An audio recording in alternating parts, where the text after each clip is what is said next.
Presenter Ruben Onsu mendatangi kantor Komisi Perlindungan Anak Indonesia di Menteng, Jakarta Pusat, Senin 22 Juni 2026. Kedatangannya berkaitan dengan pengaduan mengenai hak asuh kedua anaknya. Ruben hadir bersama kuasa hukumnya, Minola Sibayang, untuk menyampaikan laporan kepada KPAI. Ketua KPAI Aris Adilaksono membenarkan pihaknya telah menerima aduan tersebut. Menurut Aris, setiap laporan yang masuk akan diproses sesuai mekanisme yang berlaku. Sebagai tindak lanjut, KPAI berencana memanggil Sarwenda untuk dimintai keterangan terkait laporan yang diajukan Ruben.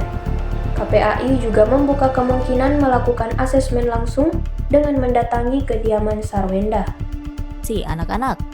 Karena prinsipnya adalah di dalam Undang-Undang Perlindungan disebutkan prinsip-prinsip dasar perlindungan tetap harus kemudian dalam situasi apapun hak hidup anak tetap harus dijunjung tinggi, hak tumbuh kembang anak harus dijunjung tinggi, perlindungan anak harus menjadi perhatian, kemudian juga kepentingan terbaik buat anak juga menjadi perhatian, kemudian bagaimana suara anak ya, partisipasi anak juga kemudian perlu kemudian menjadi pertimbangan.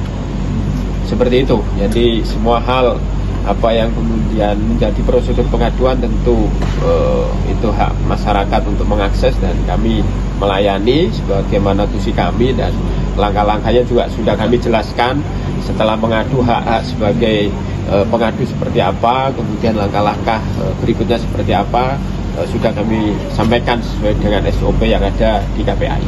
Dari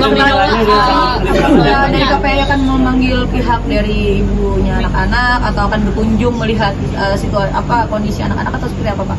Ya tentu itu menjadi langkah-langkah setelah kami melihat mengasesmen apa yang kemudian tadi disampaikan di tahap pertama ini. Download Tribun X sekarang, menghadirkan lokal menjadi Indonesia.